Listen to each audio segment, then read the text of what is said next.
Olá a todos,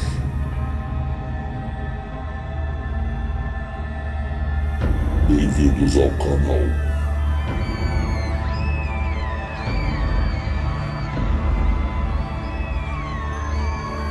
Noites de Terror.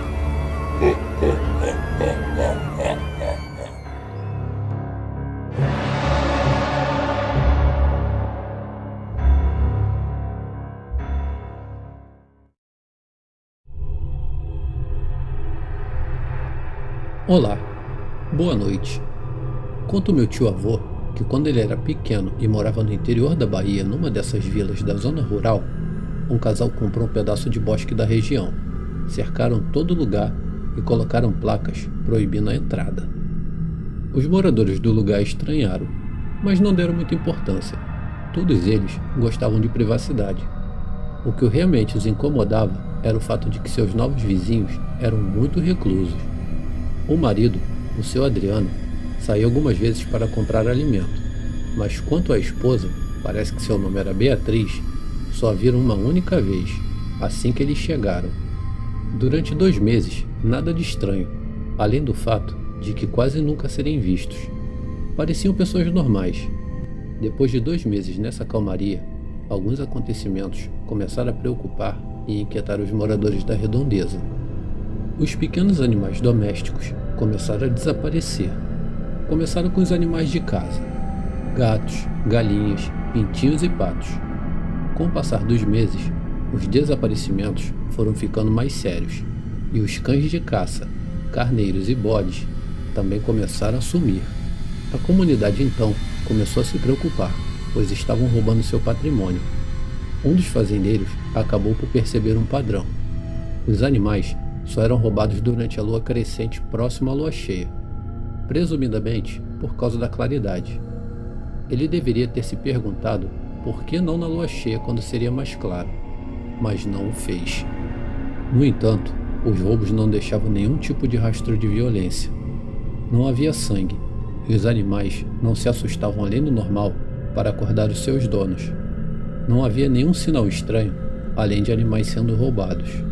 Os fazendeiros da região, no entanto, cansados de serem roubados, resolveram se juntar e procurar o responsável ou responsáveis, já que desconfiavam de alguns jovens da vila vizinha, pois tinha uma rixa antiga por causa de um jogo de futebol que eles ganharam por terem roubado. Pelo menos, era isso que queriam acreditar. Começaram por organizar um grupo de busca e a varrer com cães de caça toda a região. Todas as fazendas foram revistadas e nada de estranho foi encontrado. Nenhuma carcaça, pegada e nada além de anormal. O grupo já tinha visitado todas as propriedades, menos uma, por questão de educação e política de boa vizinhança. Apesar dos novos vizinhos não derem queixa de desaparecimento de animais e de nem terem sido convidados para participar do grupo de buscas, eles deveriam ter sua propriedade revistada. Poderiam estar usando os bosques da propriedade como esconderijo para os animais roubados. Chegaram lá à tardinha, já começando a escurecer. Esta seria noite de lua cheia, o que facilitaria as buscas. Os fazendeiros estavam cansados e não queriam mais estender as buscas até o dia seguinte. Tudo iria acabar naquela noite. Alguns dos que foram lá naquela noite contam a história mais fantástica. Dizem, e somente para seus familiares, com medo de serem chamados de loucos, que ao chegarem à terra dos novos vizinhos, chamaram ao portão da casa, mas não obtiveram respostas. E já iam desistir quando ouviram gritos de mulher.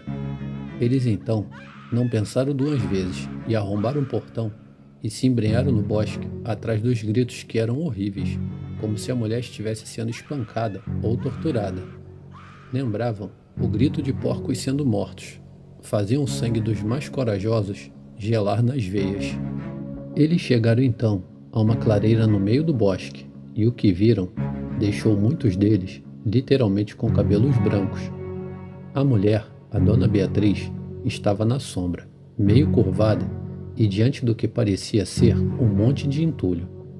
Puderam perceber que ela estava toda suja, e ao se aproximarem para ajudá-la, viram que seu corpo todo formigava como se houvessem vermes imensos rastejando sobre sua pele. Seus braços e pernas e todo o corpo estavam com pelos grossos crescendo e sua cabeça estava esticada de um jeito impossível. Lembrava uma cabeça de cachorro ou lobo. E ela estava toda impregnada de sangue, e que um monte de entulho na verdade era o seu marido, ou o que sobrou dele.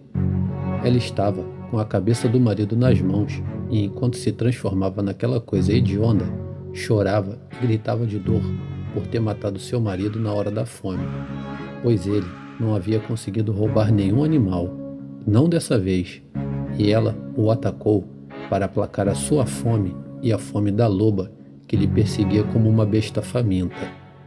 Os fazendeiros a mataram com vários tiros e incendiaram a propriedade, e nunca mais falaram nisso. Dizem a todos que o que viram naquela noite foi uma mulher louca matando o marido. Somente membros da família deles conhecem a verdadeira história. História contada somente regada a muita cachaça nas noites de lua cheia, quando ninguém pode ser chamado de louco por contar uma história de lobisomem. Boa noite.